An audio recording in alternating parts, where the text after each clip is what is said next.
Well, we're definitely at a racetrack. Welcome to the Firestone Grand Prix of St. Petersburg. I'm trying to not yell over the MX-5s, but busy schedule here at St. Petersburg. So, it's the opener for the IndyCar series. It feels like a long time, but hey, we're finally here. Happy to be here and happy to be covering this race for you.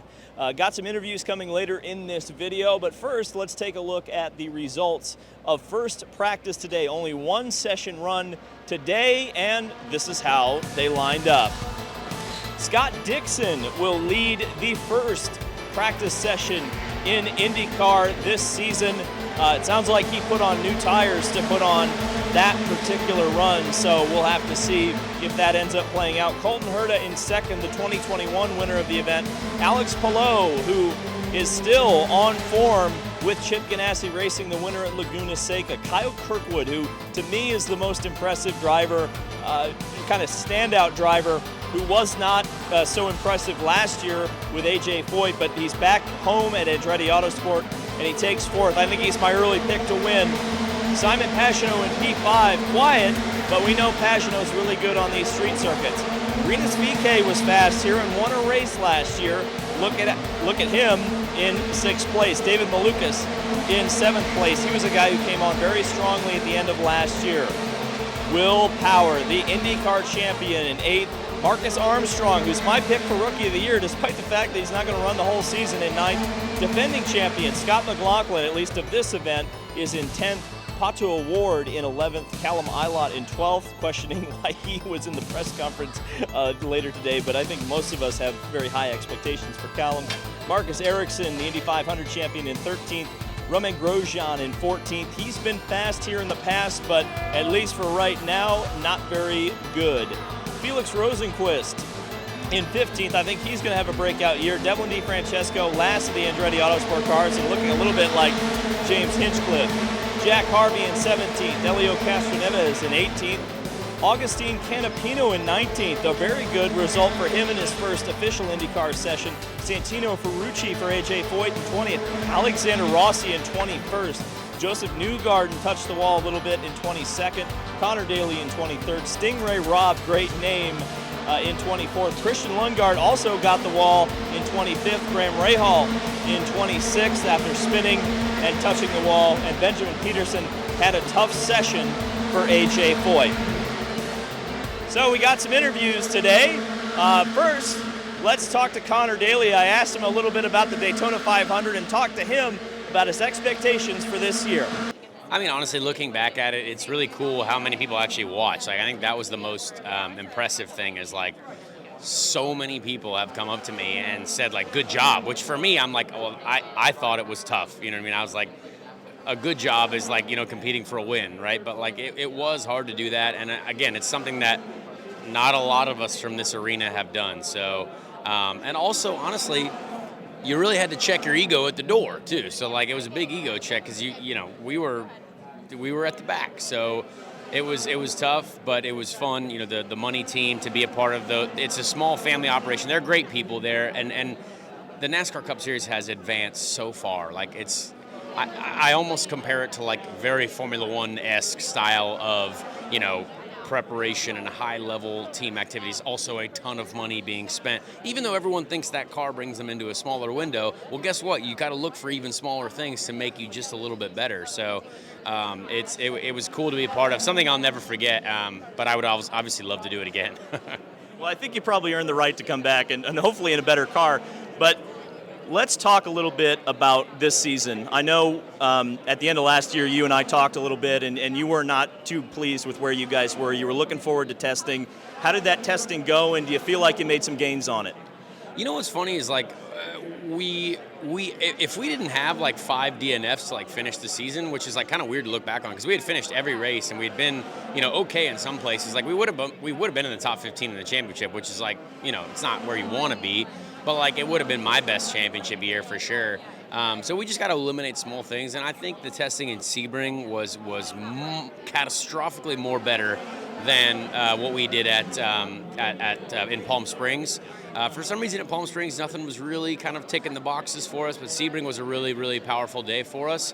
And I look back at what Ray Hall did at Sebring last year and hope that we kind of found some similar things to maybe what they did and kind of how their big rebound. So who knows? We still will have some work to do, but I really hope that we start in a stronger place here. But we know that this first half of the season is actually probably other than Long Beach, it's been strong races for us. So, I mean, obviously the confidence coming out of Sebring, you mentioned it with Ray Hall last year, they kind of had their bounce back. I mean, Sebring's a place you want to be quick if you're going to be quick here. I mean, do you have any expectations for this weekend? Well, I mean, honestly, when we looked at the times from Sebring, like, we were about there was 8 cars within 0.25 of a second or something like that, and we were like a tenth off the quickest time. So, like, if you're in that window, that's good, right? And that's Andretti. Those are some good cars. Ganassi was there as well. So, I'm confident. You can't ever enter a season not confident. So, I love this track. And, like, we had the fastest lap of the race here last year, which is wild. And I don't even remember how or why. But, like, I do think that if we can just execute and have a few things go right for us and obviously qualify better, that's going to be big on us for sure and me. Why not have a great start? I don't know. You know what I mean? But there's 27 cars. Top 15 days, a great day now. You know what I mean? Yeah. Like, that's not where we want. But you got to think about it. I told some of the rookies, I was like, you guys realize that if you just keep all the wheels on this thing for the whole race, like, you're going to have a great day because there's a lot of good people and, like, there's a lot of crazy stuff that's going to happen. We also got to talk to Graham Rahal, who I believe this is his first official appearance on the channel, believe it or not. I actually shook his hand and introduced myself to him for the first time. It's so weird how that works. You cover an entire season and you still haven't met all the drivers, but it was nice to meet Graham today. He talked about the changes to his team and how he thinks it might affect their performance. I think, there's no doubt about it. I do think it's going to take some time. It's not that I'm pessimistic about the start. I think we should be very strong here at St. Pete. Again, our poor results didn't start in St. Pete last year. We finished 7th here last year, but frankly, without that late yellow, which brought the 3 stoppers back onto our strategy, we probably finished 3rd, 4th, worse last year. So we were solid. Nothing to get too concerned about in that regard. But I think, look, Stefano's going to bring a great plan. I think Mike Cicerelli brings a lot of information on the damper side that's key for us. All the other engineers that we had existing are tremendous. I think the leadership now is quite a lot better in the direction of the team. I think we've already learned stuff, and there's a reason, we didn't do a Sebring test. We would have liked to, but we were trying to get all the tools that we needed to put together to make sure that we can find stuff for later in the season. That's why I say it may take a little time. We've got some tests coming up, Barbara in particular. They're going to be key for us, just in knowledge gaining. We know we're behind. Stefano came from McLaren Formula One, but he was very aware of what McLaren IndyCar was doing, and we're probably 3 years behind them, sadly. But we got to put our heads down and close the gap as quick as we can, and that's what we're going to do now. And finally, well, not finally, we got the 2 drivers from Team Penske. We've got Joseph Newgarden, who has been a champion multiple times in this series, and it was a pretty fun interview. He thought I was roasting him. You'll have to see this to believe it. All right, Joseph, you didn't test at Sebring, but I spoke to Scott. I mean, you guys have this thing figured out, right? Shirley? I hope we got it figured out. You talking sports car stuff, or are you talking No, here? I'm not talking sports cars. This ain't a sports car race, dude. I thought you were referencing our Daytona 24. No, I was trying to be nice to you and forget about that. Man, I thought you were going for the jugular right away. No, I'm trying not to immediately burn bridges, Joseph. No, you're good. I think St. Pete here, it's hard to feel too confident. I think the moment you feel too confident in IndyCar is normally when you get bitten. So we feel ready, we feel prepared, and I think that's the best you can do, is just to be as prepared as you possibly can, everything within your control, try and look after, and I think we've done that. So I hope we can start on a great note here. St. Pete's a good place for that. When you start the season, you really want to start out on a good note for the entire team. It sets the trend for the rest of the year. It's not that it's critical you have a good first race, it's just helpful, and it's good for everybody. So I think we're going to try and be steady here, make good decisions, and come out of here with a good result. Yeah, and that's something interesting that I've looked at your past seasons, and the last couple of years, your first race hasn't been that great. Yeah. I know I hate to remind you of that, but I mean, is there really anything within your control that you can kind of make sure that you get that good result and put yourself in a good championship position, 15 races from now? Unfortunately, every season takes its own shape, and that doesn't bug me. Sometimes we start the year on a bad note, sometimes we start it on a great note. And I think regardless of what happens this weekend, we will take it in our stride and just keep going. And I'm not going to try and get hung up on that first race. I see the value in having a good first race here. I don't know that you can overly control that. You could maybe try and go conservative and finish top 10, but a lot of times when you try and go conservative, something bad happens. So I think we just got to run our race like always. It's always one race at a time. It's maximizing each day. We're going to focus on that program. Hopefully we'll have a good one here to start the year and have something to build on. Final one from me. One of the big talking points this year has been the fact that the grid is so big, and really there's like 15 guys who could probably win a race every weekend. Plus, you're going to have lap traffic to deal with. I mean, does that change your mindset when, growing up, you were running 21 car fields. Now we're at 27, probably going to be 28, 29 at some races. What's the mindset? Does it change? Yeah, I think the mindset's similar. Fortunately, we had a pretty big grid last year. It's growing, obviously. It's bigger this year. But that's good. I think you've got to be prepared for it. For sure, lap traffic will be, more cumbersome this year. There's high threats across the entire field. You look. I can't look at any team or group that's not capable of winning. And that just makes it really tough. You got to be on your game. You got to be perfect. You got to know going into the season it's just going to be tight, and everybody's going to be, all on top of each other, and to figure out how to separate yourselves is difficult. I think consistency still wins the day. We know that in IndyCar you got to be consistent, but you got to have some big days too. So trying to layer that all together, it's not easy, but we come with the same goal, one weekend at a time. And finally, we'll leave off with defending winner Scott McLaughlin. Scotty, I think, is going to be a good pick or a good shot, have a good shot to win his second St. Petersburg Grand Prix, and I really think he's figuring out the Indy cars. I'll be very interested to see his development over the course of this season. So I'm going to start with a tough question. Yep.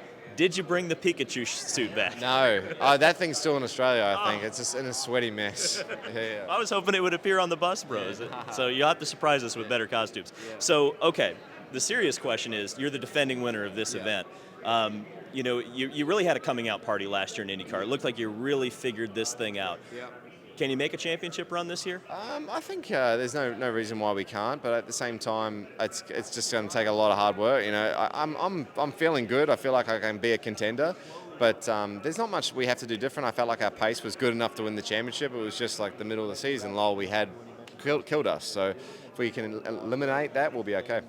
One of the huge talking points of this season is there's 27 cars and probably 15 guys who can win on any given Sunday.